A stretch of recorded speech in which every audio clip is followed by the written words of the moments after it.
Spring 1878, Silver Ridge, Colorado Territory.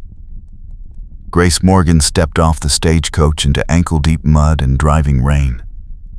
Her medical bag clutched tight against her chest. The mining town sprawled before her like a wound in the mountainside. Raw and bleeding wealth into the pockets of men who cared nothing for the women who birthed their children, or the families left behind when the mines claimed another life. She was here for two reasons. The first, announced in the newspaper advertisement she'd answered, Silver Ridge desperately needed a midwife. The second, whispered only in her heart, her younger sister Emma had disappeared somewhere in these Colorado mountains 6 months ago, and Grace would search every town, every gulch, every mining camp, until she found her. The boarding house was a sagging 2-story structure that leaned like a drunk against its neighbor. Mrs. Patterson, the proprietress, was a steel-haired woman with sharp eyes and a sharper tongue. She looked Grace up and down, taking in the mud, the exhaustion, the determination. "You the new midwife?" Mrs. Patterson asked. "Grace Morgan." "Yes, ma'am." "Good. Sarah McAllister's been in labor since dawn. Her husband's half mad with worry, and Doc Henderson's 3 towns over with a broken leg. You eat yet?" Grace's stomach was empty, but duty came first. "Where is she?" 2 miles up the canyon, McAllister Ranch. "You'll need a horse." "I can walk." Mrs. Patterson snorted. "In this mud? In the dark? You'll break your neck before you reach the first bend. Wait here." She disappeared, returning minutes later with a weathered ranch hand who had kind eyes and mud-caked boots. "This is Tom. He'll take you up." "And Miss Morgan?" "Sarah's had 2 babies before, but something's wrong this time. She's been laboring too long." Grace felt the familiar weight of responsibility settle on her shoulders. Every birth was a battle between life and death, hope and tragedy. She'd learned that truth when her own mother died, bringing her baby brother into the world. Grace had been 12, helpless, watching the midwife work frantically and fail. That day had chosen her profession for her. "I'll do everything I can," Grace promised. The ride up the canyon was treacherous, the horse picking its way carefully through mud and rushing water where the creek had overflowed its banks. Spring runoff made the mountains dangerous, unpredictable. Grace held tight to her medical bag and sent up silent prayers for Sarah McAllister and her unborn child. The ranch house appeared through the rain like a beacon, lamplight glowing warm in the windows. Tom helped her down, and Grace ran for the porch. The door flew open before she could knock. A man stood there, tall and broad-shouldered, with dark brown hair plastered to his head from the rain. His gray eyes were wild with fear. "Are you the midwife?" "Grace Morgan. Take me to your wife." He led her through the house at a near run. In the bedroom, a young woman lay on the bed, her face pale and drawn with exhaustion, her belly enormous. Another woman, older, sat beside her, holding her hand. A second man stood by the window, and Grace's breath caught. He was different from the husband. Leaner, harder, wearing a gun belt and dark duster that marked him as something other than a rancher. His gray eyes, so similar to the husband's yet colder, sharper, assessed her with the calculating gaze of a predator. A bounty hunter, she realized. She'd seen enough of them in her travels. But there was no time to wonder why a bounty hunter was at this birth. Sarah McAllister cried out, and Grace, was at her side instantly. "How long has she been laboring?" Grace asked, setting down her bag and rolling up her sleeves. "Since dawn," the older woman said. "I'm Martha, her mother. The baby's not coming right." Grace examined Sarah quickly, her hands sure and gentle. What she found made her heart sink. The baby was breech, positioned wrong, and Sarah was exhausted. In another hour, maybe 2, they would both be gone. "Sarah," Grace said firmly, looking into the young woman's frightened eyes. "I'm Grace, and I'm going to help you. But I need you to trust me and do exactly what I say. Can you do that?" Sarah nodded weakly. "The baby's turned wrong," Grace said, addressing the room. "I'm going to try to turn it from the outside. It's going to hurt, Sarah, but it's our best chance." "Do it," Sarah whispered. Grace had performed the maneuver only twice before, under her mentor's guidance. It required strength, precision, and a touch of prayer. She placed her hands on Sarah's swollen belly, found the baby's position, and began to push and manipulate with controlled pressure. Sarah screamed. Her husband, Peter, lunged forward, but the bounty hunter caught his arm. "Let her work," he said quietly, his voice surprisingly gentle. Grace ignored them all, her entire focus on the baby beneath her hands. She could feel it, solid and alive, resisting the change. "Come on, little one," she murmured. "Help me help you. Turn for me. That's it. Just a little more." Sweat broke out on her forehead. Her arms ached. Sarah was sobbing, and Grace's heart broke for her. But she couldn't stop. Not yet. Not when she was so close. And then she felt it. The baby shifted, turning, sliding into position. "There," Grace breathed. "There, I've got you." She examined Sarah again. The baby was head down now, positioned correctly. "Sarah, next contraction, you're going to push. You're going to push like your life depends on it. Because it does.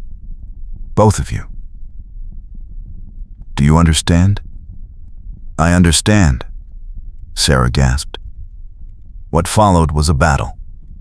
Sarah pushed with everything she had left. Grace guided, encouraged, commanded. Martha held her daughter's hand.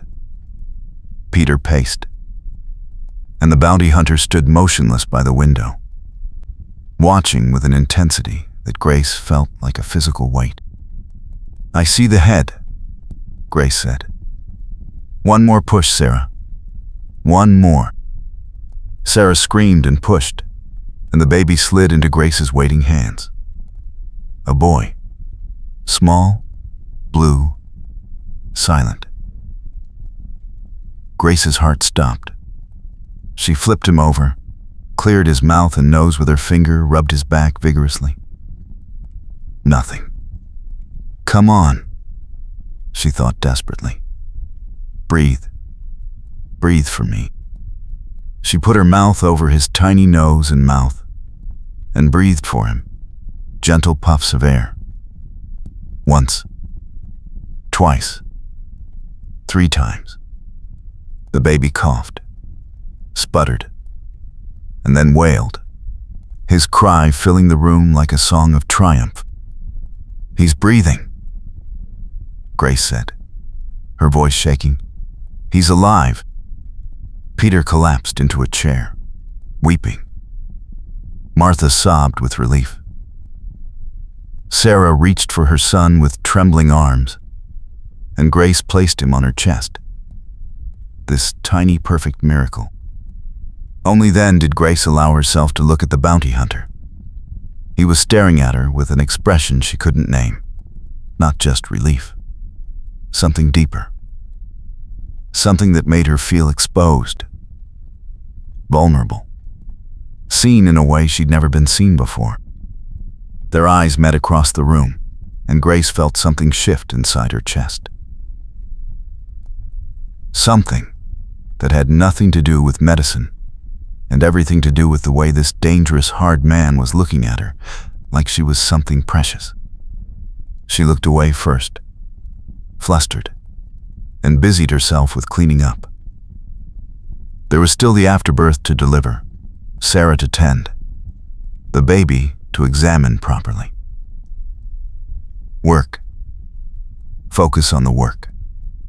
But she felt his gaze on her for the rest of the night, steady and unwavering, and it burned. By the time Grace finished, dawn was breaking. The rain had stopped, and exhaustion weighed on her like a stone. Sarah and the baby were sleeping peacefully. Martha had made coffee, strong and black, and pressed a cup into Grace's hands. "You saved them both," Martha said, her voice thick with emotion. "How can we ever thank you?" "No need," Grace said. "This is what I do." Peter came to her then, his eyes red-rimmed, but filled with gratitude. "Anything you ever need, Miss Morgan. Anything. You just ask." Grace nodded, too tired to speak. The bounty hunter approached last. Up close, he was even more imposing. Tall, lean, with a face that might have been handsome if it weren't so hard. But his eyes, those gray eyes, were soft now. "Human. That was the bravest thing I've ever seen," he said quietly. "I was just doing my job." "No." He shook his head. "You were fighting death and winning. Most men I know, me included, wouldn't have that kind of courage." Grace felt heat rise in her cheeks. "I don't know about that." "I do." He extended his hand. "Caleb McAllister, Peter's brother." She took his hand, felt the calluses, the strength, the unexpected gentleness. "Grace Morgan." "I know." His thumb brushed across her knuckles, just once, before he released her. "I won't forget what you did here tonight." Something in his voice made her look up sharply. He was watching her with that same intensity, that same inexplicable focus, and Grace felt her breath catch. "I should go," she managed. "Mrs. Patterson will wonder." "I'll take you back," Caleb said. "Tom can." "I'll take you back," he repeated. And this time, it wasn't a question. They rode down the canyon side by side as the sun rose over the mountains, painting everything gold. The storm had passed, leaving the world clean and new. Neither of them spoke, but the silence wasn't uncomfortable. It was something else. Something Grace didn't have a name for. When they reached the boarding house, Caleb helped her down from the horse. His hand spanned her waist easily, and he held on just a moment longer than necessary. "Miss Morgan," he said. "Yes?" She lead more der supposed bet me once bless, so hast around her. Like you mentioning this dry, the where there are not her him. They're my place where a lost allows white. "Yes?" Cone let Dranding attend to get out of him. Clow fell minded then, all the climb planet or spoons the twice. He seemed to struggle with something, then just shook his head. "Get some rest. You've earned it." He mounted his horse and rode away. But Grace stood on the porch long after he disappeared, her hand pressed to her chest, where her heart was beating far too fast. Mrs. Patterson appeared at her elbow. So you met Caleb McAllister. He's Peter's brother. He's also the best bounty hunter in 3 territories, Mrs. Patterson said. Dangerous man. Killed more men than you or I could count. But he's got a code, they say. Won't take certain jobs. Won't kill for money, only for justice. Grace thought about the way he'd watched her save his nephew, the gentleness in his voice, the look in his eyes. He didn't seem dangerous to me. Mrs. Patterson snorted. That's because you don't know him yet. Come on inside, girl. You need food and sleep, in that order. But as Grace followed her inside, she couldn't stop thinking about Caleb McAllister and the way he'd looked at her. Like she mattered. Like she was worth remembering. Like he truly saw her. Grace slept until noon, then woke with a start, her mind racing. Emma. She was here to find Emma, not to moon over bounty hunters with gray eyes. She dressed quickly and went downstairs. Mrs. Patterson was in the kitchen, kneading bread dough with efficient movements. I need to ask you something, Grace said. I figured you would. You've got that look about you, like you're searching for something. Grace pulled out the photograph she carried everywhere, its edges worn from handling. Emma, smiling, 19 years old and beautiful. My sister. Emma Morgan. She came to Colorado Territory 6 months ago, said she was going to work as a seamstress. I haven't heard from her since February. Mrs. Patterson's face grew still. She wiped her hands on her apron and took the photograph, studying it carefully.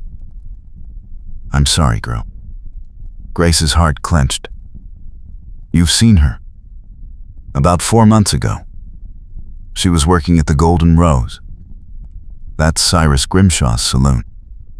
Working at a saloon. Grace closed her eyes. Emma had promised to be careful, to make smart choices.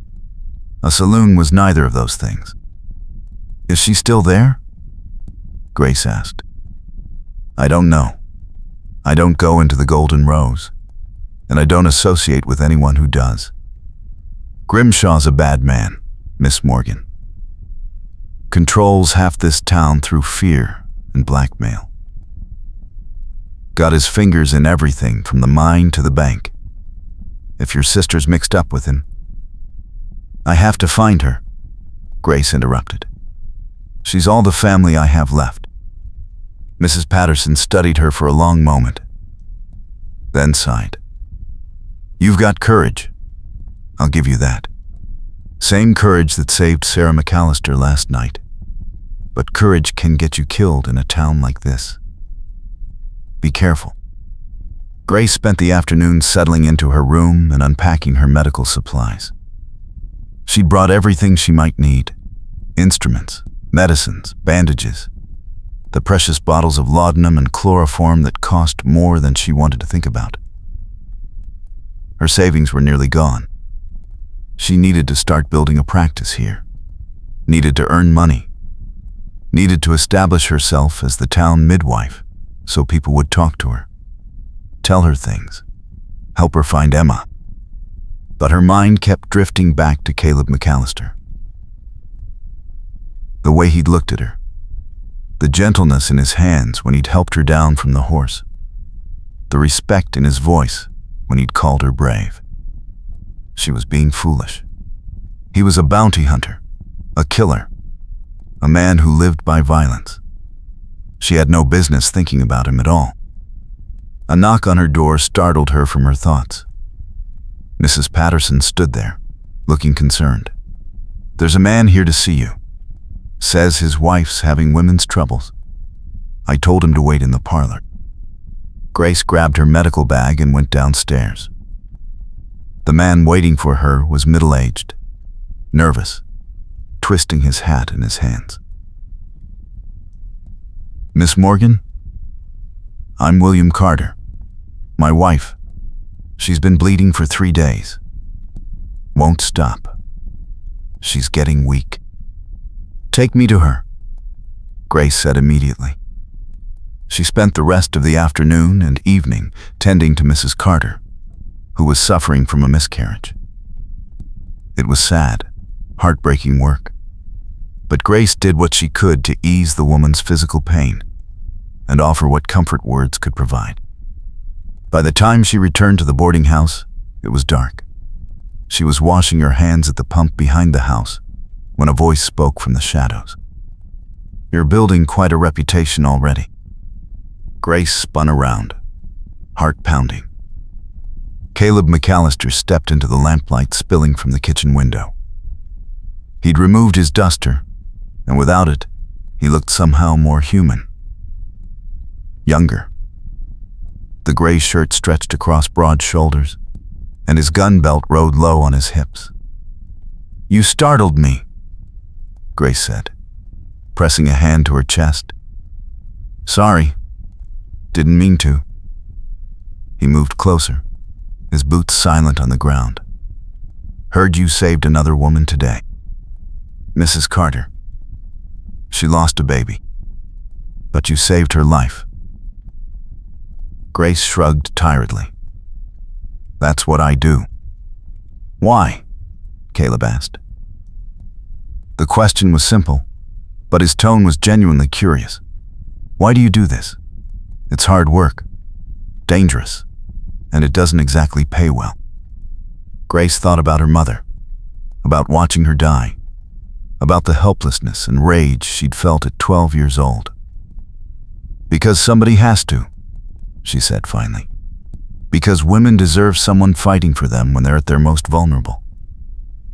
Because bringing life into the world matters.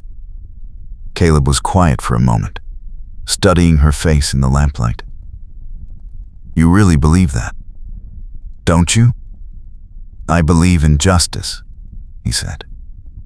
In making sure bad men pay for what they've done. That's not quite the same as saving lives. Isn't it? Grace challenged. You stop killers. You protect innocent people. That's saving lives too. He looked surprised, like he'd never thought of it that way. I take money for it. That makes it different. I take money for delivering babies. Does that make what I did for Sarah any less meaningful? A smile tugged at the corner of his mouth. The first real smile she'd seen from him. It transformed his face, made him suddenly, devastatingly handsome. You're arguing with me. Should I not? Most people don't.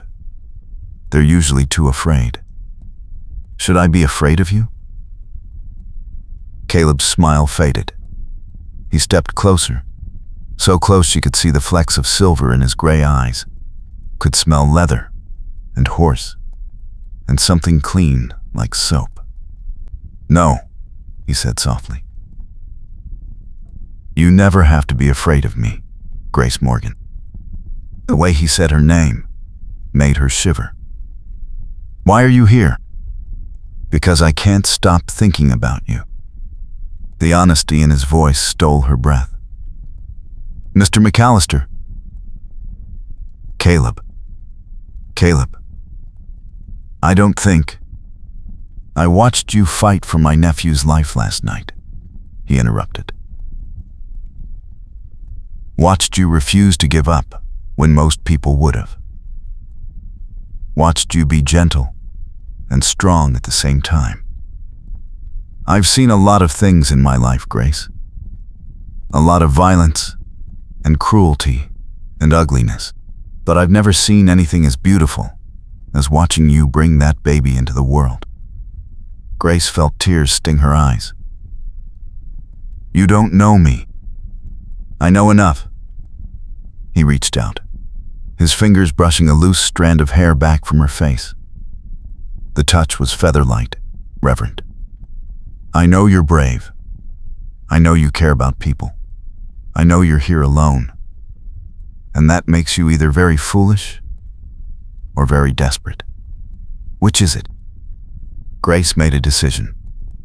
Maybe it was the gentleness in his touch, or the respect in his voice, or simply the exhaustion that made her walls crumble.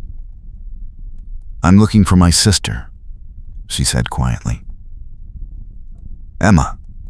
She came to Silver Ridge 6 months ago and stopped writing. Mrs. Patterson says she was working at the Golden Rose." Caleb's expression hardened instantly. "Grimshaw's place. You know him?" "Everyone knows Cyrus Grimshaw. He owns half this town and controls the other half through fear.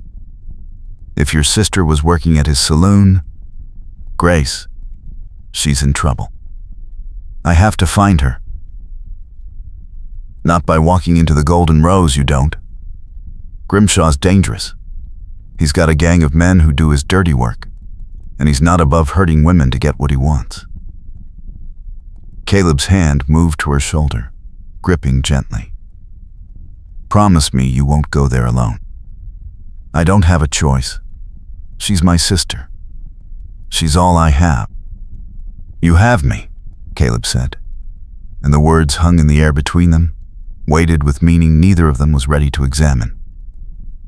"Let me help you find her. I know how to ask questions without drawing attention.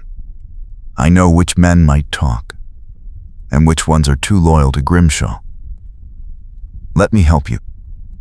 "Why would you do that?" "Because you saved my nephew's life," he said, "and because I won't stand by and watch Grimshaw hurt another woman if I can prevent it."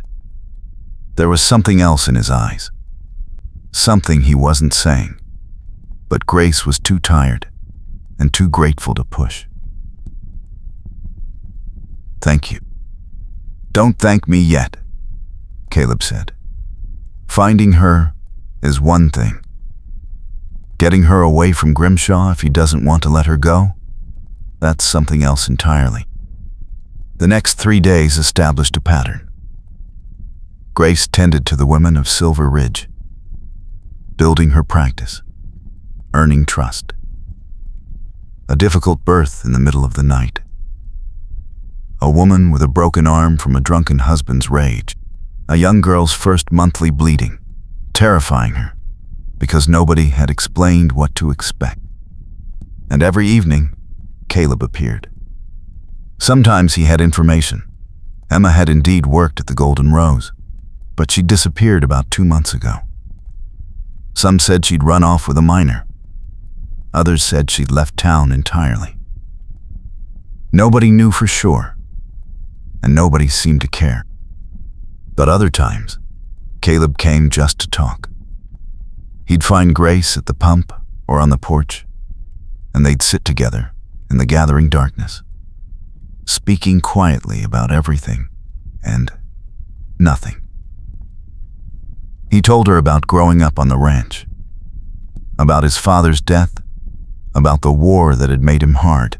She told him about her mother's death, about raising Emma alone after their father drank himself into an early grave, about the mentor who'd taught her midwifery. "You've had a hard life," Caleb said one evening. "So have you. I chose mine. You didn't get a choice." "We all make choices," Grace said. "I chose to become a midwife. I chose to come here looking for Emma. Those were my decisions. Brave decisions." She looked at him in the lamplight, this hard, dangerous man who was somehow becoming something else to her, something important. "Why do you keep saying that? That I'm brave?" "Because you are," Caleb said simply. "Bravery isn't the absence of fear, Grace. It's doing what needs to be done despite the fear. You do that every day. So do you. I'm a killer." "You're a protector," Grace corrected. "There's a difference." He reached for her hand, his fingers intertwining with hers. The touch sent warmth flooding through her. "You see things in me I'm not sure are really there. I see you, Caleb McAllister. Maybe that's the problem. Maybe nobody's really looked at you before. His thumb traced circles on the back of her hand, the gesture unconscious and intimate. You really believe that? That I'm worth seeing? Yes. The kiss happened on the 5th night. Grace had delivered twins that afternoon, exhausting work that left her drained but exhilarated. Both babies healthy, the mother surviving, the father weeping with joy. Victory. Life winning over death. Caleb was waiting for her when she returned to the boarding house, and without thinking, without hesitation, she ran to him. He caught her, his arms coming around her, holding her close. I saved them, she said into his chest. Twins, both alive. Of course you did, he murmured into her hair. You're amazing.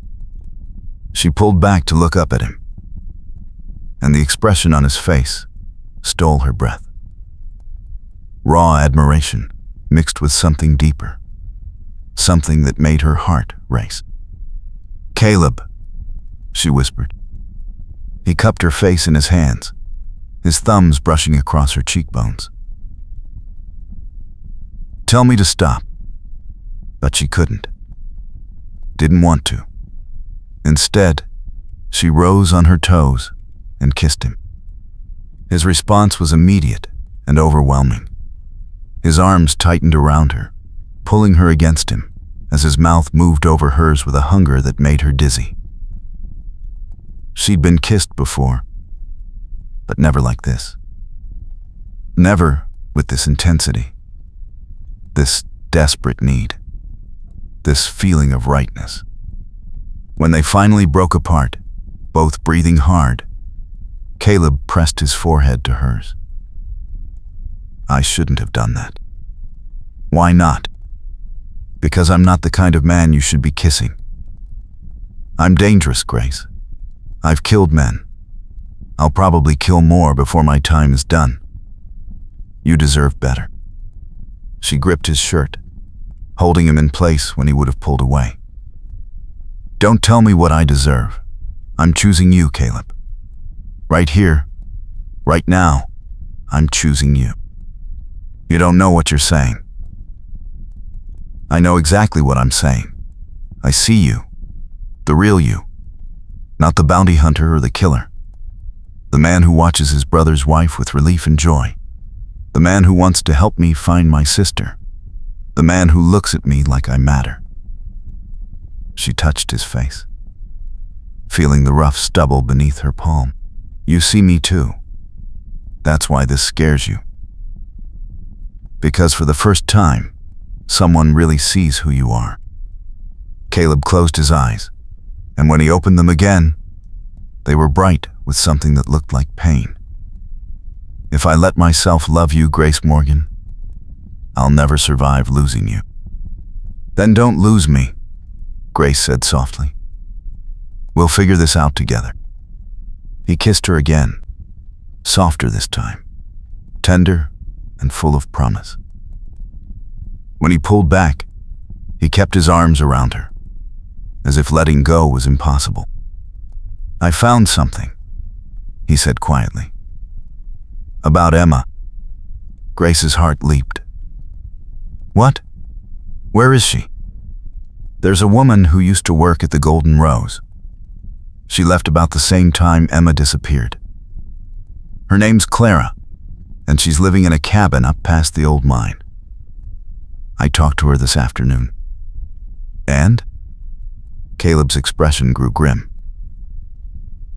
Emma's alive, but she's not free to leave. Grimshaw's got her. The world tilted beneath Grace's feet. What do you mean he's got her? Clara says Grimshaw became obsessed with Emma, wanted her for himself. When she refused him, he told her she owed him money, claimed she'd stolen from the saloon. It's a lie, but he's got the sheriff in his pocket. He's keeping her locked up in rooms above the Golden Rose, says she's working off her debt. That's slavery. Grace breathed, horror washing over her. That's Grimshaw. Caleb's jaw was tight with anger. He does this to women sometimes. Traps them with fake debts, keeps them prisoner. Nobody stops him because he controls too much of the town. I have to get her out. We'll get her out, Caleb corrected. But we have to be smart about it. Grimshaw's got 6 men who work for him full time, plus others he can call on. We can't just storm in there. Then what do we do? Caleb was quiet for a moment, thinking. We need leverage. Something that forces Grimshaw to let her go. I need to talk to my brother. See if he knows anything we can use. Peter's been ranching here for 5 years. He might have heard things. How long will that take? A day. Maybe 2. Can you wait that long? Grace thought of Emma, trapped and afraid. And every instinct screamed at her to act now, immediately. But Caleb was right. Rushing in would only get them both killed and leave Emma in an even worse situation. 2 days, she agreed. But no longer. 2 days, Caleb promised. He kissed her forehead, gentle and reassuring. I won't let him hurt her, Grace. Or you. I swear it. The next morning brought a complication neither of them had anticipated. Grace was tending to a woman with a fever when Mrs. Patterson knocked urgently on the door. Miss Morgan, there's someone here to see you. Says it's important. Grace finished wrapping a cool cloth around her patient's forehead and went downstairs.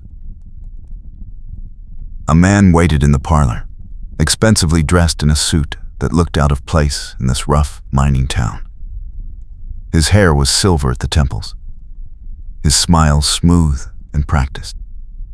Miss Morgan, he said, extending his hand. I'm Cyrus Grimshaw. I own the Golden Rose Saloon and several other businesses in town. Grace's blood ran cold, but she forced herself to take his hand briefly.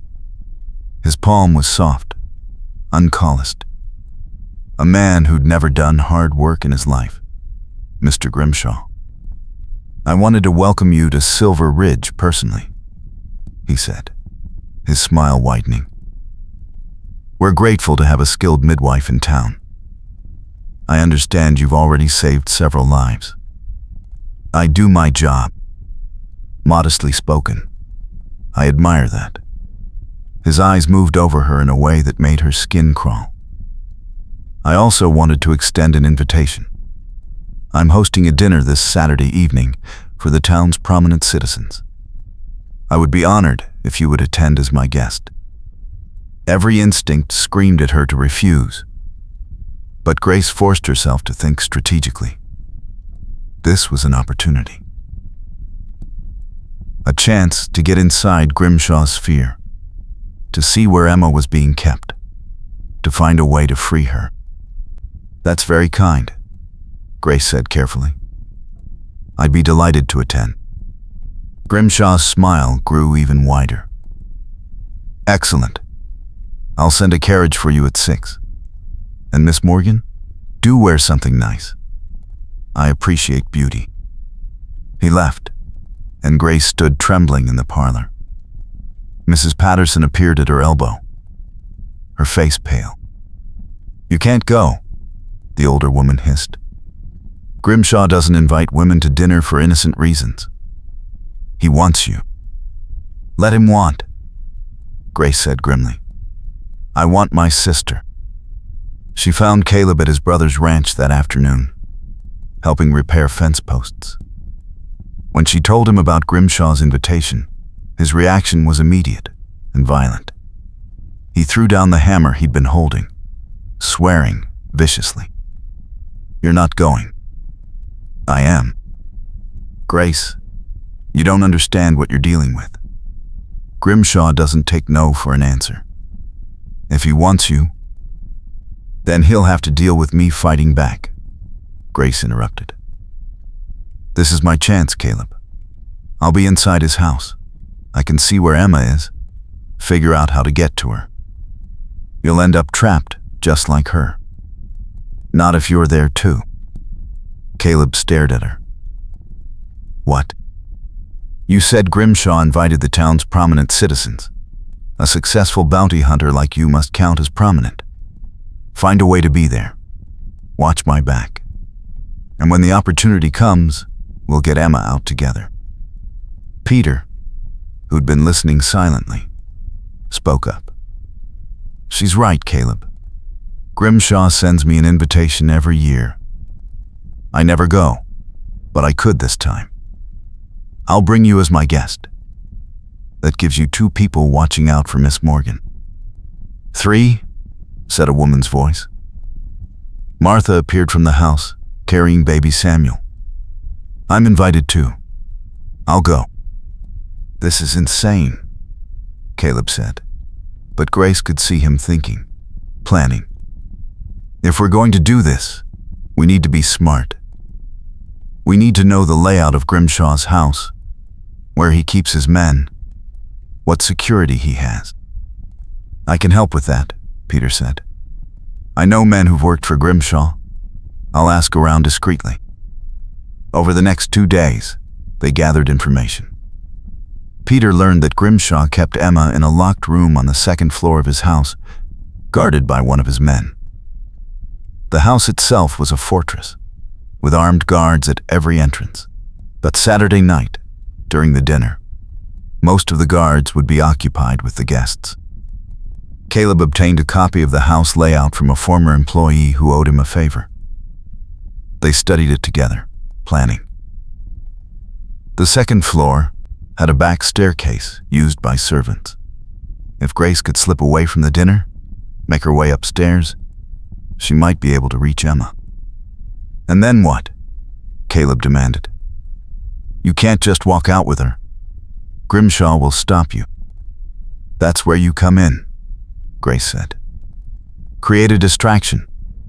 Something big enough to pull Grimshaw and his men away from the house. You're asking me to start a fight at a dinner party. I'm asking you to trust me. Caleb pulled her close, his arms tight around her. They were alone in the barn at Peter's ranch, planning in whispered tones. I hate this plan. Do you have a better one?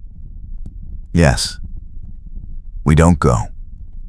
We leave town, forget about Emma, and keep you safe. Grace pulled back to look at him. You don't mean that.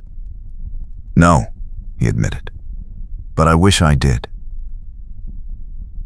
Grace, if something happens to you, it won't. You can't promise that. No, she agreed. But I can promise I'm not leaving my sister in that monster's hands. Not when I have a chance to save her. Caleb cupped her face, his expression tortured. When did you become the most important thing in my life? When you stopped seeing me as just another woman and started seeing me as Grace. He kissed her then, deep and desperate, pouring everything he felt into the contact. When they broke apart, his forehead rested against hers. If we survive this, he said quietly, I'm never letting you go. I'm counting on it. Saturday arrived too quickly. Grace dressed carefully in the one nice dress she owned, a deep blue silk she'd bought years ago for a cousin's wedding. Mrs. Patterson helped her with her hair, pinning it up in an elegant style that made her look older, more sophisticated. You look beautiful, Mrs. Patterson said, her voice worried. Too beautiful. Grimshaw will want you even more.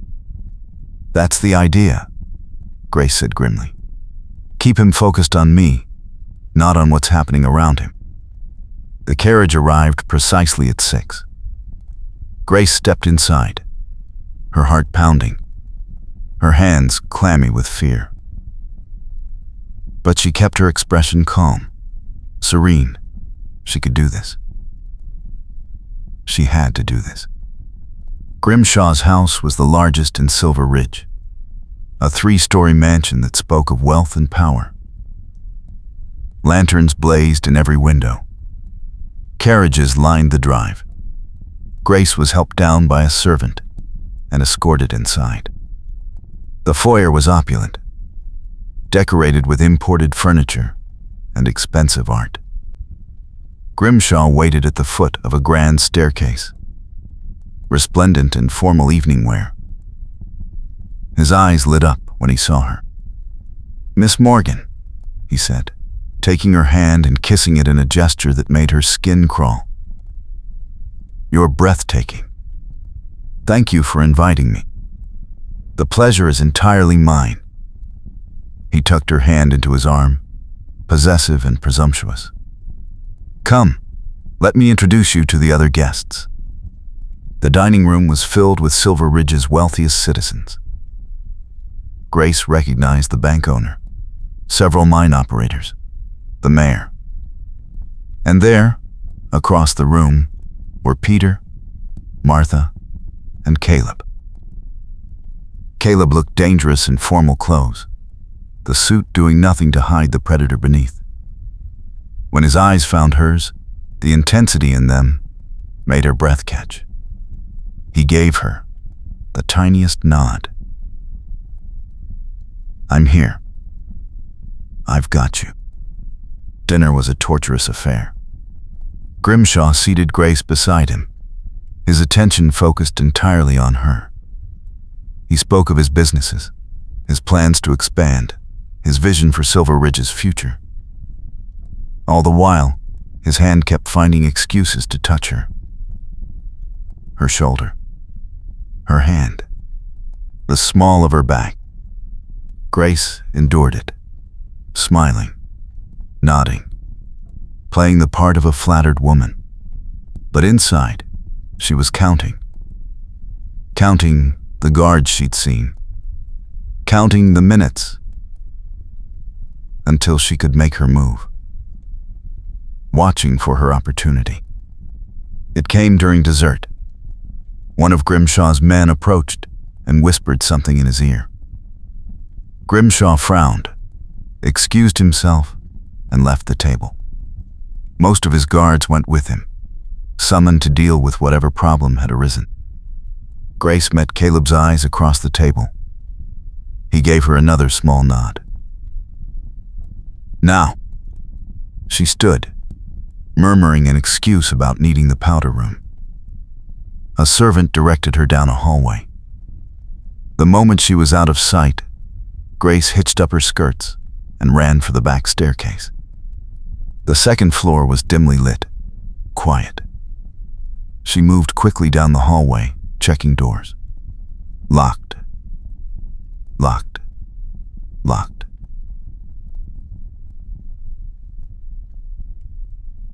And then, at the end of the hall, a door with a guard slouched beside it, half asleep.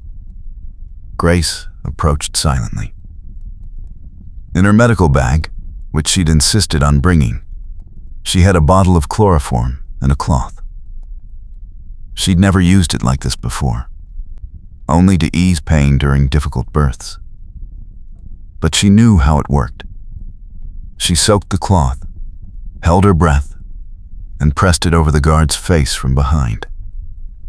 He struggled for only a moment before going limp. Grace lowered him to the floor, her hands shaking, and took the key from his belt. The door opened. Inside, sitting on a narrow bed, was Emma. Her sister looked up, eyes widening with shock and disbelief. "Grace?" "Emma." Grace ran to her, pulling her into a fierce embrace. Emma was thinner, pale, but alive. Alive. "Thank God." "Are you hurt?" "No, just... I can't believe you're here. How did you... No time. We have to go. Now." She pulled Emma toward the door. They were halfway down the back staircase when shouts erupted from the front of the house. Grimshaw, discovering Grace was missing. More shouts. Running footsteps. They burst out the back door into chaos. A fire blazed in Grimshaw's carriage house, flames leaping into the night sky. Men ran everywhere, shouting, trying to control the blaze. Caleb's distraction. Grace spotted him immediately, standing in the shadows beyond the firelight, holding 2 horses. She ran for him, Emma's hand tight in hers. "Go," Caleb said, boosting Emma onto one horse. "Peter's waiting with a wagon at the north edge of town. He'll take her somewhere safe." Emma rode off into the darkness. Grace started to mount the second horse, but Caleb caught her waist. "Grace!" A gunshot cracked through the air. Caleb shoved Grace behind him, his own gun appearing in his hand with practiced speed. Grimshaw stood in the doorway of his burning carriage house, a revolver pointed at them, his face contorted with rage. "You ungrateful bitch," he snarled at Grace. "I offered you everything. Respect, wealth, a place at my side. And you steal from me?" "She's not property," Grace said, stepping out from behind Caleb despite his restraining hand. "Neither am I. No woman is." "Everything in this town is mine," Grimshaw said, "including both of you." "You're wrong," Caleb said, his voice deadly calm. "Put the gun down, Grimshaw." "Or what? You'll kill me? In front of all these witnesses?" Grimshaw laughed, gesturing at the crowd gathering. "I'm a respected businessman. You're a killer for hire. Who do you think they'll believe?" "They'll believe the truth," said a new voice. Peter stepped into the firelight, holding a stack of papers. "I've got ledgers here, Grimshaw. Proof of your real business. The women you've trapped.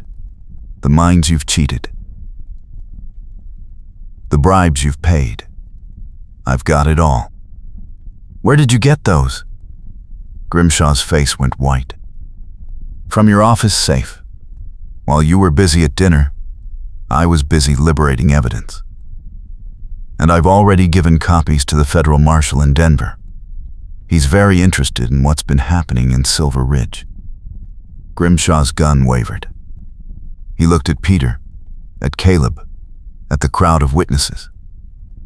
His power, his control, was slipping away in front of everyone. "This isn't over," he said. "Yes," Grace said, stepping fully in front of Caleb now. "It is. Your hold on this town is broken. Those women you've hurt, they're going to testify. I'll make sure of it. And you're going to prison." For a moment, Grimshaw looked like he might shoot anyway. His finger tightened on the trigger. Caleb's gun never wavered from his chest. And then the sheriff arrived, 3 deputies behind him. Not the corrupt sheriff in Grimshaw's pocket, but a federal marshal who'd ridden in with Peter hours earlier. "Cyrus Grimshaw," the marshal said, "you're under arrest." It was over so quickly after that. Grimshaw, disarmed and handcuffed, was led away. The fire was brought under control. Witnesses gave statements. And through it all, Caleb never left Grace's side. As dawn broke over the mountains, Grace and Caleb sat on the steps of his brother's ranch house. Emma was inside, sleeping peacefully for the first time in months. Peter and Martha had taken her in without hesitation, promising she could stay as long as she needed.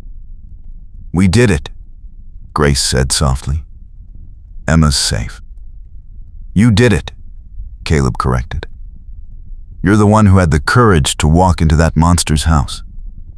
I just set fire to his carriage house." Grace laughed, exhausted and exhilarated. We make a good team. The best. Caleb took her hand, his thumb tracing familiar patterns on her skin. Grace, I need to tell you something. What? I'm done. With bounty hunting. With killing. With that life. He turned to face her fully, his gray eyes intense in the morning light. I want to stay here. Help Peter with the ranch. Build something instead of destroying. But more than that, I want to build a life with you. If you'll have me. Grace's heart swelled. You mean that? Every word. These past weeks with you have shown me who I could be. Who I want to be. A better man. Your man, if you'll let me. Caleb, I came in and Nord was supposed to betch me, one sees with sight, so passed around her. The months mean stress to went to wither another, him said.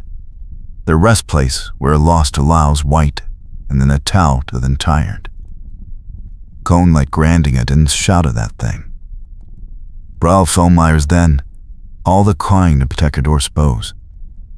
I know I'm not much of a catch. I've got a violent past and a dangerous reputation. But I swear to you, Grace Morgan, I will spend every day of the rest of my life proving I'm worthy of you. I'll protect you. I'll respect you. I'll love you with everything I am. Tears spilled down Grace's cheeks. You already do. He pulled her into his arms, kissing her with a tenderness that made her heart ache. When they broke apart, he was smiling, really smiling, and it transformed his entire face. Is that a yes? That's a yes, Grace confirmed. I love you, Caleb McAllister. Not the bounty hunter, not the killer. The man who sees me, the man who fights for what's right, the man who's brave enough to change. You changed me, he said simply. From the moment I watched you save my nephew's life, you changed everything. They sat together as the sun climbed higher, warming the world, burning away the last shadows of night. Inside the house, Emma was safe. Grimshaw was in custody. And here, on this porch, two wounded souls had found healing in each other. 2 weeks later, Grace stood in front of the small church in Silver Ridge, wearing a simple cream-colored dress that Martha had helped her make.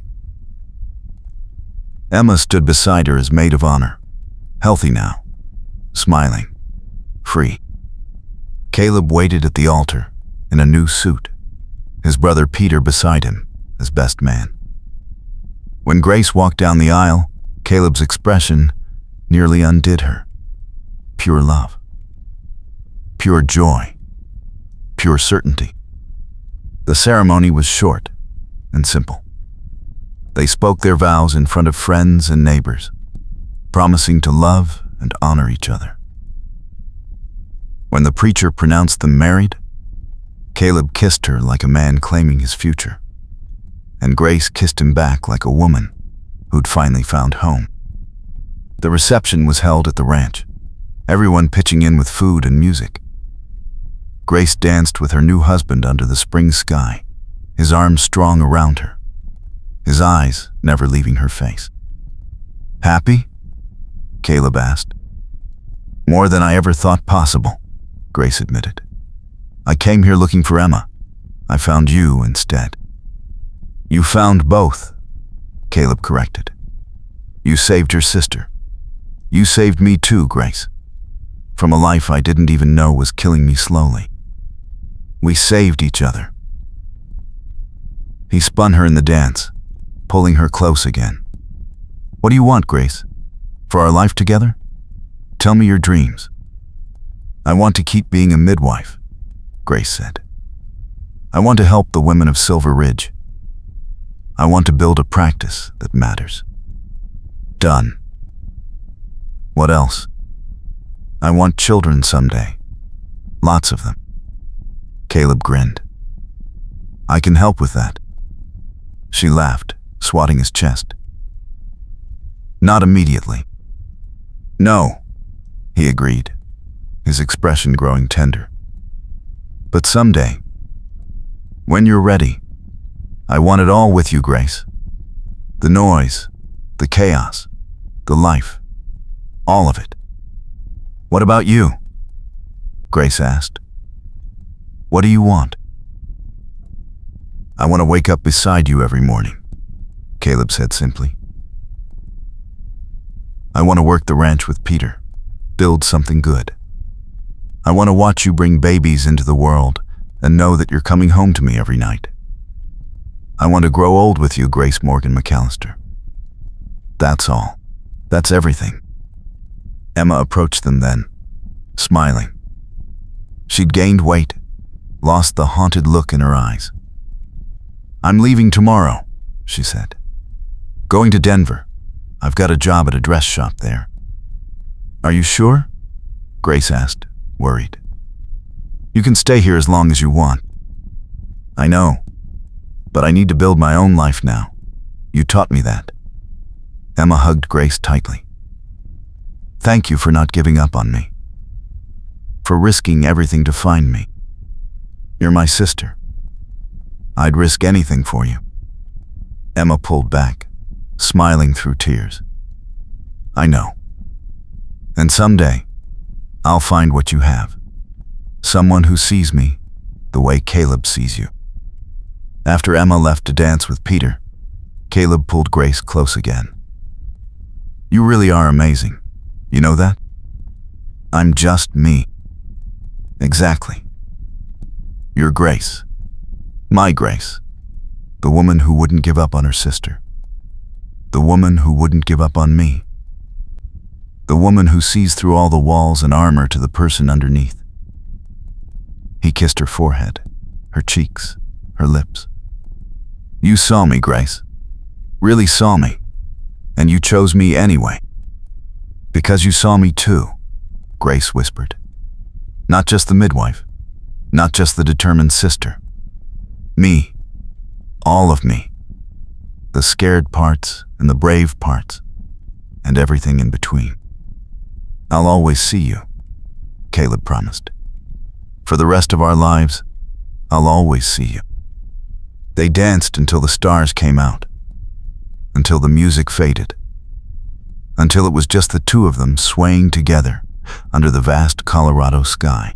And when Caleb finally lifted Grace into his arms and carried her toward the small cabin Peter had built for them as a wedding gift, she knew she was exactly where she belonged.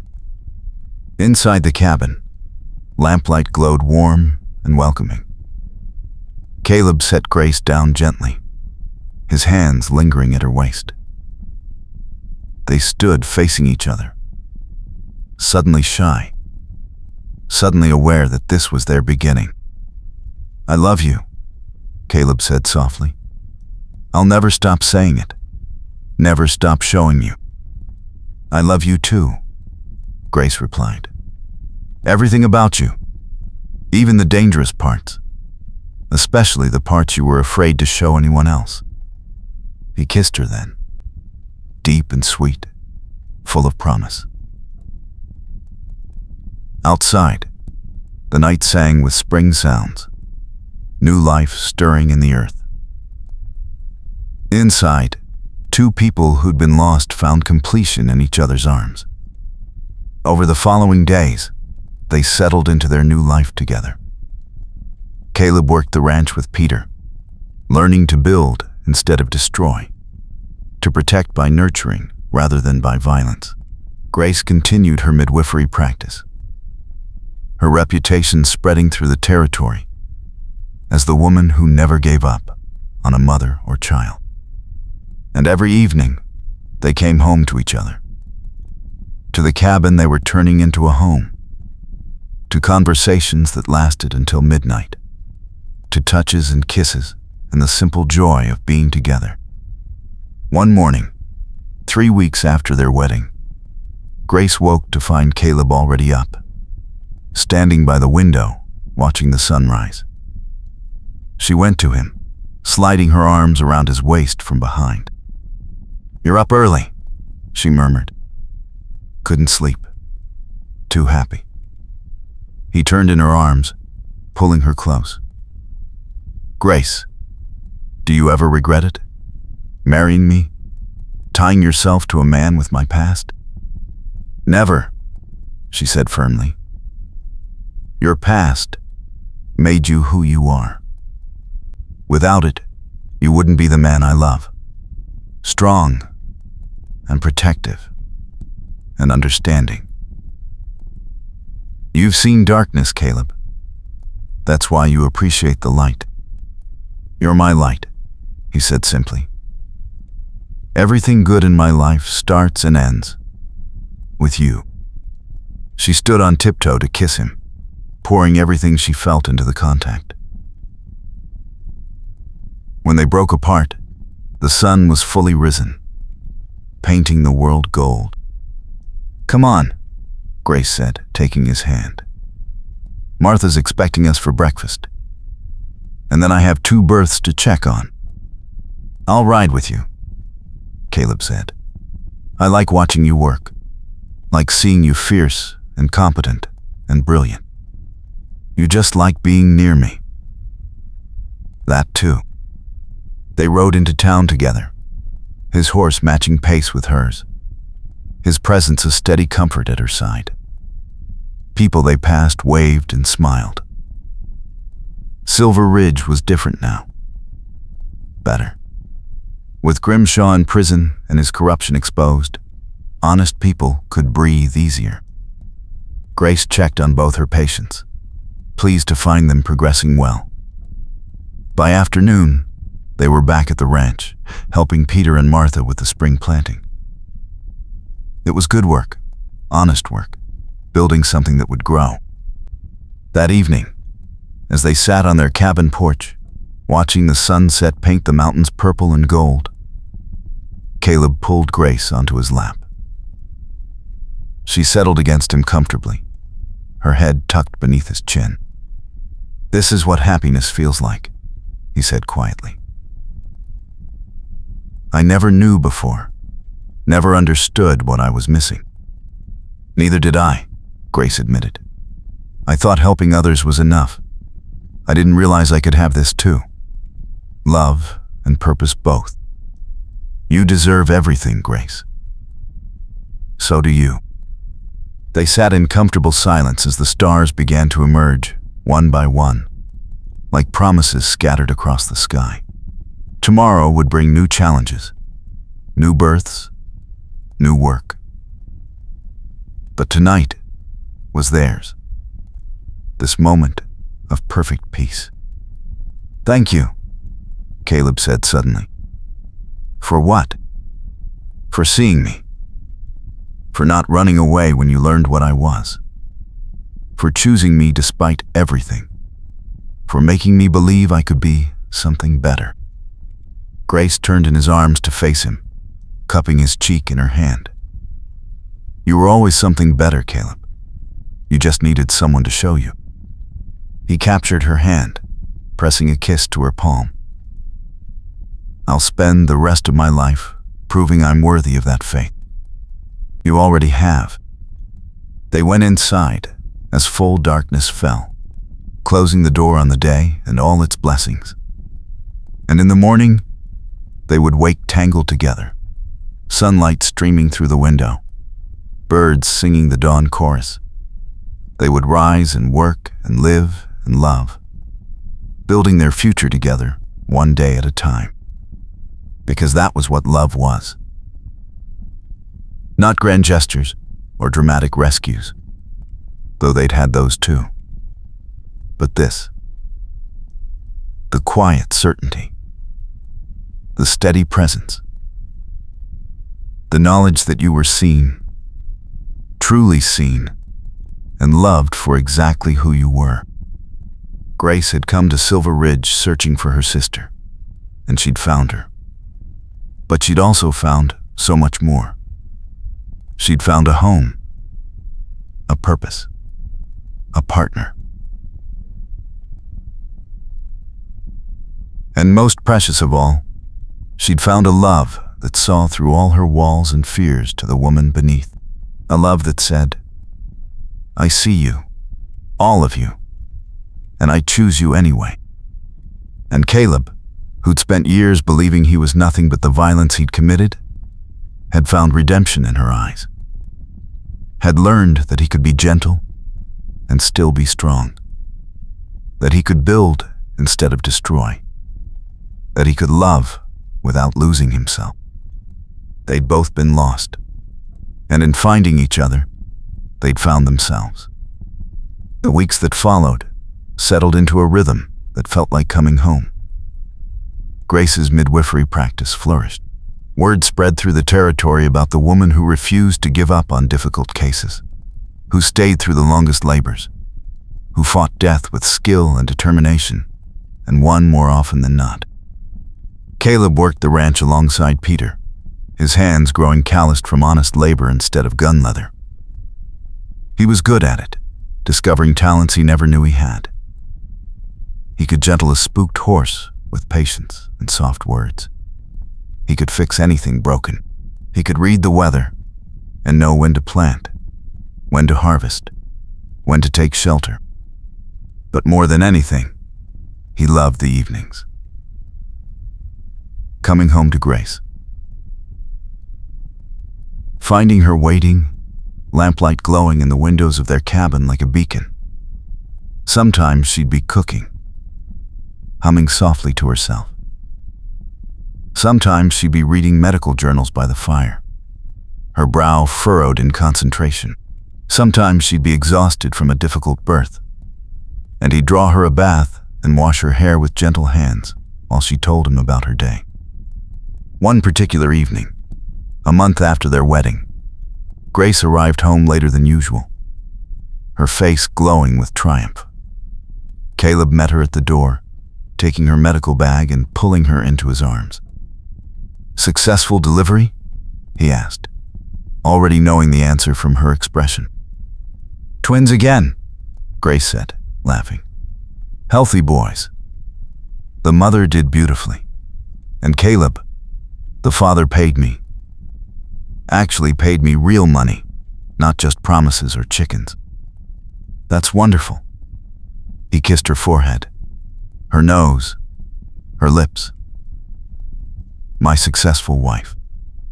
"Our successful life," Grace corrected. She pulled back to look at him, her expression growing serious. "Caleb, I've been thinking." "About?" "The Noorder supposed betch me one sifa selft supposed to rounder. Like you mentioned in the story, where there are not her him. Their rest place where a lost allows white. Al lamp tired. Cone like preending attenties out of them. Clau Felmai has done, a call at quime ptecador spose. The women Grimshaw hurt, the ones who testified against him. They're struggling. Some of them have nowhere to go, no way to support themselves. I want to help them." "Of course you do," he smiled, unsurprised. This was Grace, always seeing who needed help and refusing to look away. "What did you have in mind?" "I want to start a training program. Teach them skills they can use. Midwifery, nursing, even just basic medical care. Give them a way to earn honest livings. But I'd need space, supplies, and I don't have enough saved yet." Caleb was quiet for a moment, then said, "The old schoolhouse, the one that closed when the teacher left. It's been sitting empty for months. Peter and I could fix it up, make it suitable. And I've got money saved from my bounty hunting days. Money I never wanted to spend on myself because it felt tainted. But using it for this, to help women rebuild their lives, that feels right." Grace's eyes filled with tears. "You'd do that?" "I'd do anything for you," Caleb said simply. "But more than that, I'd do this because it's right. Those women deserve a second chance, same as I got. Same as everyone deserves." She kissed him then, pouring all her love and gratitude into it. When they broke apart, she was smiling through her tears. How did I get so lucky? I ask myself the same question every day. They spent the evening planning, excitement building between them. This could work. This could really help. And working on it together made it even better. Over the next weeks, Caleb and Peter transformed the old schoolhouse into a bright, clean space for learning. Grace recruited 3 of Grimshaw's former victims, women who'd testified bravely against him, and now needed a path forward. She taught them anatomy, basic nursing care, how to assist at births, how to recognize danger signs, and when to call for a doctor. The women blossomed under her instruction. Clara, the woman who'd first told Caleb about Emma, proved especially talented. She had steady hands and a calm presence that made laboring mothers trust her instantly. "You're a natural," Grace told her after Clara successfully assisted with her first delivery. Clara's eyes shone. "I never thought I could be anything but what Grimshaw made me. But you showed me different. You showed all of us different." Grace hugged her. "You were always more than what he told you. You just needed the chance to prove it." Word of Grace's school spread. More women came, asking to learn. Some wanted to be midwives. Others wanted to know basic medical care to help their families. Grace welcomed them all, her vision expanding with each new student. And through it all, Caleb supported her. He fixed things that broke. He escorted her students home when it grew dark. He listened to her talk excitedly about their progress. He was proud of her in a way that made her feel 10 feet tall. One evening, as they lay in bed together, Grace's head on his chest and his fingers tracing lazy patterns on her arm, she said quietly, "I'm happy, Caleb. Truly, deeply happy. So am I.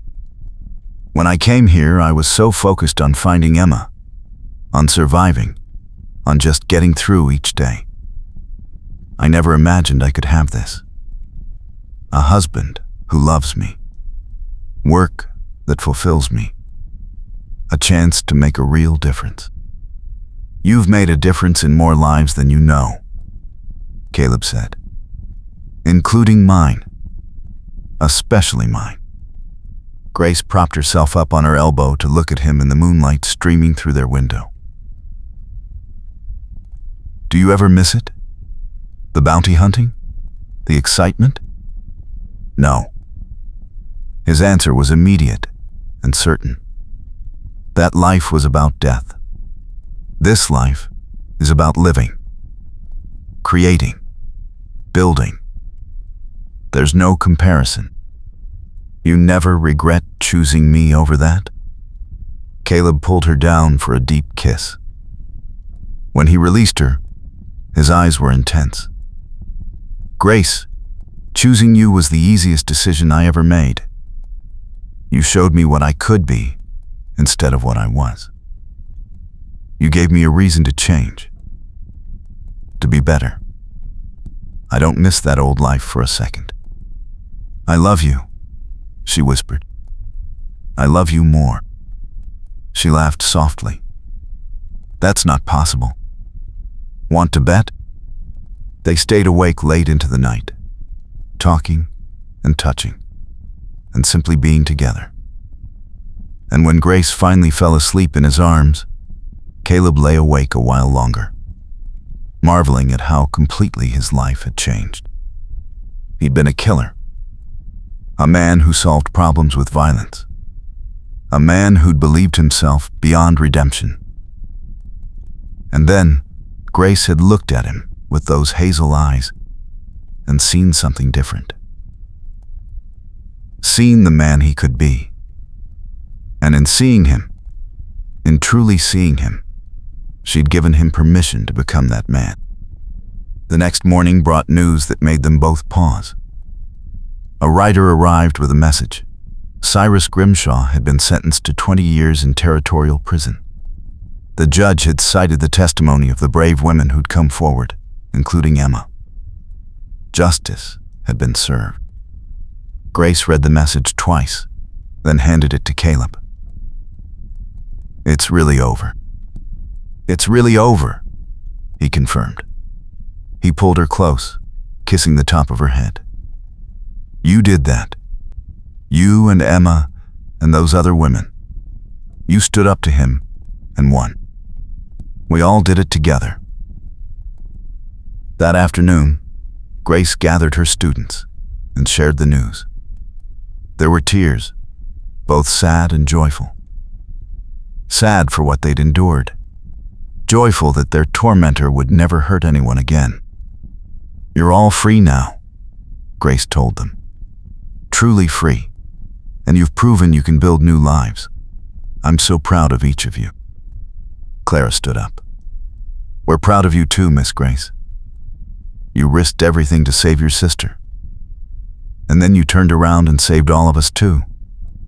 We won't forget that." The other women murmured agreement. Grace felt tears sting her eyes. This was why she did what she did. These moments. These women reclaiming their lives and their dignity. This was everything. That evening, Grace and Caleb hosted a small celebration at the ranch. Peter and Martha brought food. Emma arrived from Denver, glowing with happiness in her new life. The women from Grace's school came, bringing their families. Even Mrs. Patterson from the boarding house attended, her sharp tongue softened by genuine affection for Grace. As the sun set and people danced to fiddle music, Caleb found Grace standing slightly apart, watching with a soft smile. "What are you thinking?" he asked, sliding his arms around her waist from behind. "That life is strange and wonderful. 2 months ago, I arrived here afraid and desperate, searching for Emma. And now look at this. All these people, happy and free. Emma's safe. These women building new futures.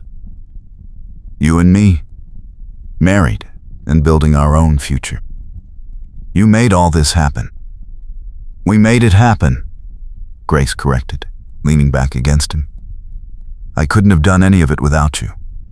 You protected me, supported me, loved me. You made this possible." Caleb turned her in his arms to face him. In the golden light of sunset, she looked ethereal, beautiful, perfect. "Dance with me?" "Always." They swayed together to the music, surrounded by friends and family, by the life they were building together. And as the stars began to emerge overhead, Caleb whispered against Grace's hair, "Thank you for seeing me, for not giving up on me, for showing me what love really means." Grace pulled back to look up at him, her eyes shining. "Thank you for seeing me too, for understanding that I needed to save Emma, for standing beside me through all of it, for choosing this life with me. Every day," Caleb promised. "Every single day, I'll choose you." The celebration continued until the stars were thick overhead and the mountain air grew cool. Gradually, people began to leave, calling out goodbyes and thanks. Emma hugged Grace tightly before departing. "You found your happiness," Emma whispered. "I'm so glad." "So did you," Grace replied. "That's all I ever wanted for you. I'll visit soon. And Grace, thank you for everything, for never giving up." "Never," Grace promised. I'll never give up on you." After everyone had gone, Grace and Caleb walked hand in hand back to their cabin. The night was peaceful, filled with cricket songs and the distant howl of a coyote. Inside, Caleb built up the fire, while Grace changed into her nightgown. They settled together in their bed, Grace's head on Caleb's chest, his arms wrapped securely around her. This had become their favorite time, these quiet moments before sleep when they could simply be together. "Caleb?" Grace said softly. Do you think we'll always be this happy?" "I think we'll have hard times," he said honestly. "Life isn't perfect. We'll face challenges and losses and difficulties. But yes, I think we'll always have this connection, this love, this partnership. That's what matters." "You're right." She snuggled closer. "As long as we face it together, we can handle anything." "Exactly." They were quiet for a moment. Then Grace said, "I want to tell you something." "Anything." "That first night, when I delivered your nephew, when you looked at me like I was something amazing, that was the moment I started falling in love with you. I didn't know it then, but looking back, that was when it began. You saw me, Caleb. Really saw me. Not just the midwife doing her job, but me. Grace, the woman behind the competence and the determination. You saw me when I felt most myself." Caleb tightened his arms around her, emotion thick in his throat. "I couldn't look away. You were so fierce, so focused, so utterly unafraid. And I thought, this is what strength really looks like. This is what courage means. And I wanted to know you. Wanted to understand what made you so extraordinary. I'm not extraordinary. You are to me." He kissed the top of her head. "You always will be." Grace tilted her face up to kiss him properly, slow and sweet and full of promise. When they broke apart, she settled back against him with a contented sigh. "Good night, my love," she whispered. "Good night, Grace." They fell asleep tangled together, the fire burning low, the night wrapping around their cabin like a blessing. And in the morning, they would wake to a new day, to work and challenges and joys waiting to be discovered. But for now, they had this, each other. Love freely given and fully received. And that was everything. The next morning dawned clear and bright, promising a beautiful day. Grace woke first, watching Caleb sleep for a moment. His face was peaceful, the hard lines softened in rest. She still marveled sometimes that this man was hers, that he'd chosen her, that they'd found each other against all odds. Caleb's eyes opened, immediately finding hers. "Morning." "Good morning." He pulled her close for a leisurely kiss, taking his time, savoring her. When they finally separated, he smiled. "Best way to wake up." "I agree." They rose and dressed, falling into their comfortable morning routine. Caleb made coffee while Grace started breakfast. They moved around each other with easy familiarity, occasionally touching and passing, sharing smiles. After breakfast, Caleb headed out to help Peter with the ranch work, and Grace prepared for her day. She had 2 expectant mothers to check on, and then afternoon lessons at the school. Her life was full, purposeful, exactly what she'd always dreamed of. As she gathered her medical bag, Caleb came back inside. "Forgot something," he said, pulling her into his arms and kissing her thoroughly. Now I can work." Grace laughed, her heart full. "Go on, you. I'll see you tonight. Be careful. Always." She watched him ride off toward the upper pasture, then set out on her own rounds. The day passed in a blur of activity. Both mothers were progressing well. Her students were eager and attentive. By the time she headed home, the sun was lowering toward the mountains, painting everything gold. Caleb was already there, sitting on the porch steps waiting for her.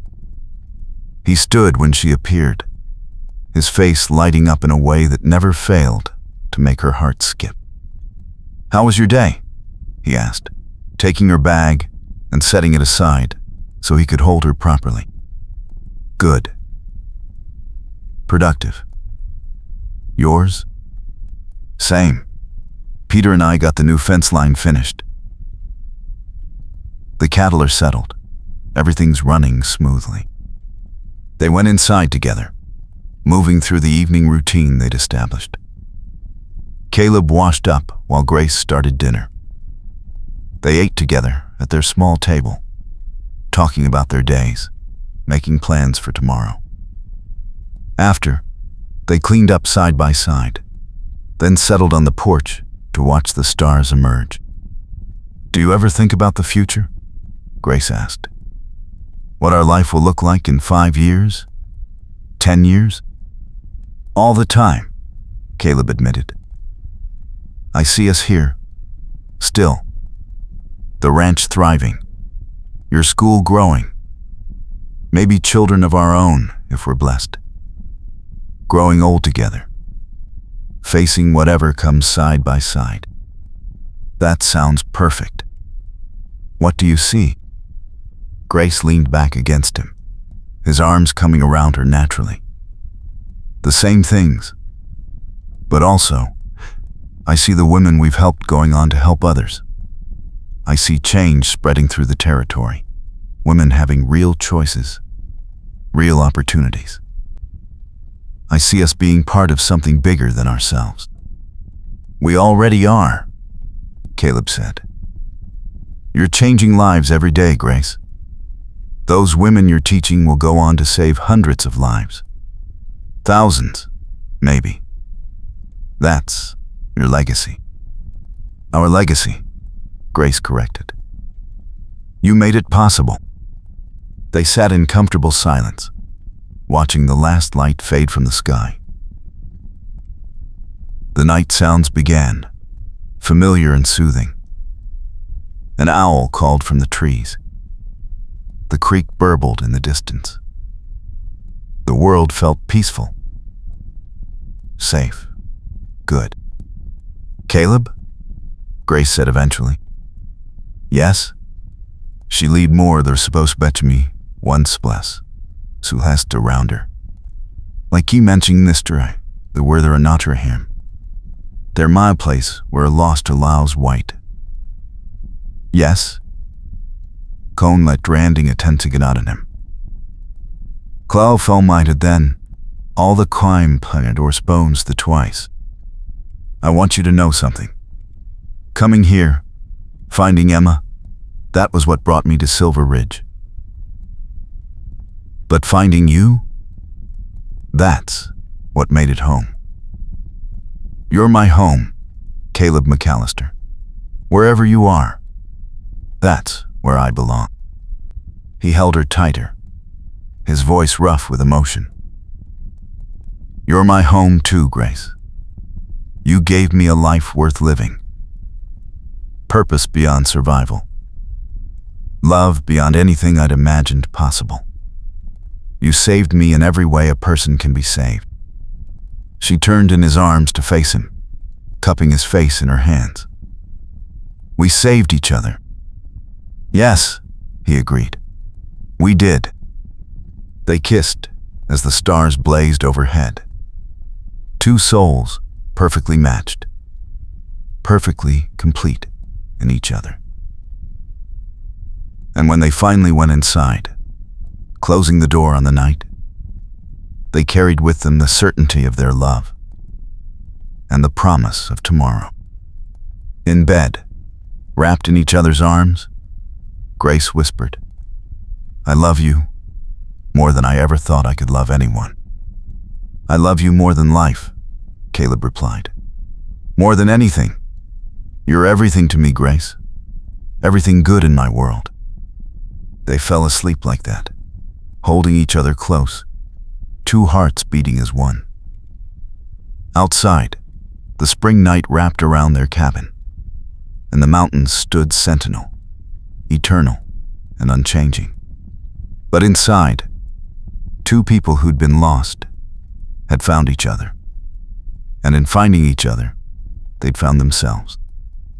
And that was the greatest gift of all.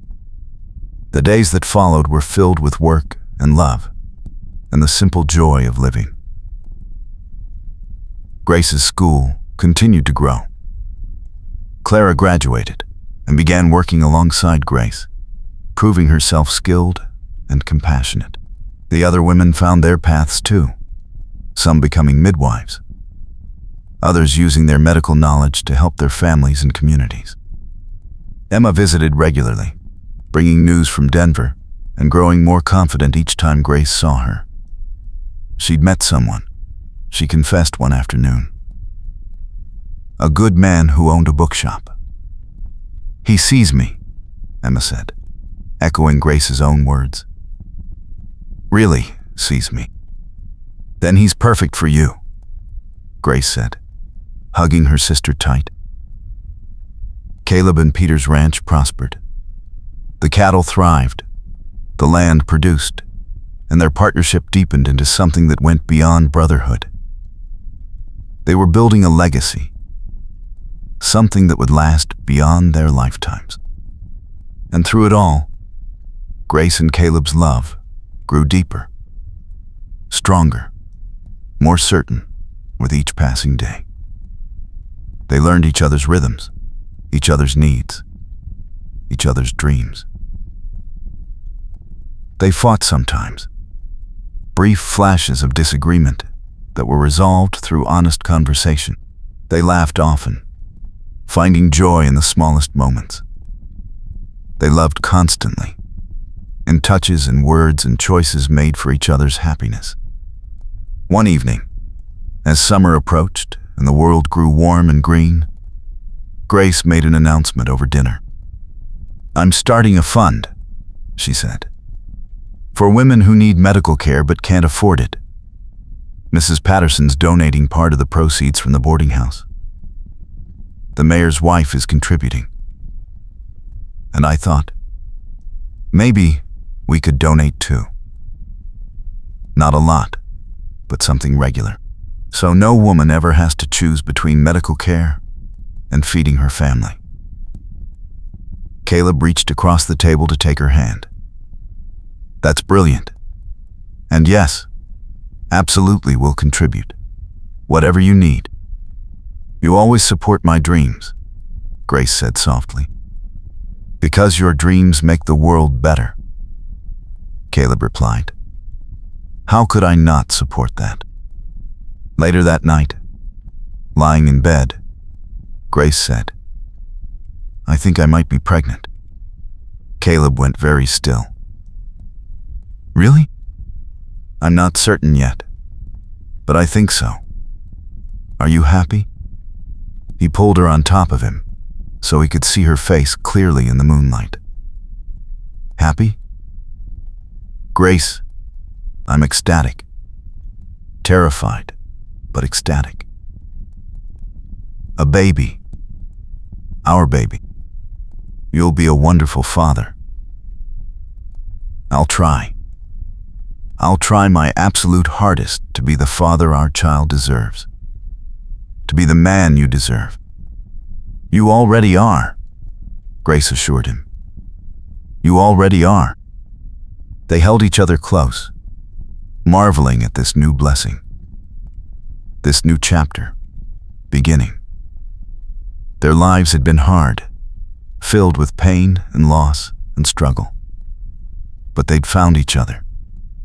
And, In finding each other, they'd found hope. The next morning, Grace confirmed her suspicions. She was indeed pregnant.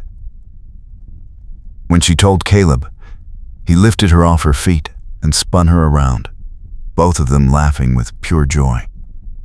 "We're going to be parents," he said, setting her down gently, his hands protective on her still flat stomach. "We are," Grace confirmed. "Sometime in the winter, I think. A winter baby." Caleb's eyes were bright. "Perfect timing. Everything will be settled before the baby comes. The ranch running smoothly, your school established, everything in place." Over the following weeks, they prepared. Caleb built a cradle from smooth pine, his hands careful and loving as he shaped each piece. Grace sewed tiny clothes, marveling at how small they were. Peter and Martha were thrilled. Emma sent congratulations from Denver, and Mrs. Patterson began knitting blankets with surprising enthusiasm. But more than the preparations, what mattered was the love. Caleb's hands on Grace's growing belly, feeling their child move. Grace's certainty that their baby would be born into love and safety. The knowledge that they would face parenthood together, just as they faced everything together. One evening in late summer, as they sat on their porch watching fireflies dance in the gathering darkness, Grace said, "Do you remember that first night, when I delivered your nephew?" "I remember everything about that night," Caleb said. "Watching you fight for his life, being unable to look away from you, knowing, somehow, that you were going to change everything." "I remember you looking at me," Grace said. "Really looking at me, seeing me. Not just the midwife doing her job, but me. Grace, all of me. That's when I knew, even though I didn't realize it then, that you were different, that you saw me. I'll always see you," Caleb promised, pulling her close. "For the rest of our lives, I'll always see you, Grace Morgan McAllister. You're the best thing that ever happened to me. You and this baby and this life we're building together." Grace kissed him softly, pouring all her love into it. When they separated, she rested her head on his shoulder, perfectly content. "We found each other," she said. "Against all odds, in the middle of chaos and danger, we found each other. And we'll never let go," Caleb replied. They sat together as the stars emerged overhead, as the night wrapped around them gentle and warm. Inside their cabin, lamplight glowed golden through the windows. Beyond them, the mountains stood eternal. And between them, love lived, constant and true. They had come so far from that spring night when a desperate midwife and a hardened bounty hunter first met. They'd fought for Emma's freedom, built a school, created a community of healing. They'd chosen each other, day after day, through every challenge and triumph. And now, with a baby on the way and a lifetime of tomorrows stretching before them, they were exactly where they belonged. Together. Home. Complete. The future was uncertain, as all futures are. There would be hard times ahead, difficulties to overcome, losses to endure. But they would face it all together, side by side, hand in hand. Because that was what love meant. Not the absence of struggle, but the certainty of partnership through whatever came. Grace looked up at Caleb in the starlight, seeing the man who'd captured her heart, the man who saw her truly and loved her completely. And Caleb looked down at Grace, seeing the woman who'd saved his soul, who'd shown him what he could become. "I love you," they said together, the words a promise and a benediction. And as they rose and went inside to their warm cabin, to their comfortable bed, to the life they'd built with courage and hope and love, they carried with them the absolute certainty that they were blessed. Not because their path had been easy, but because they'd walked it together. They had found what everyone searches for. They had found home. They had found love. They had found each other. And that was everything.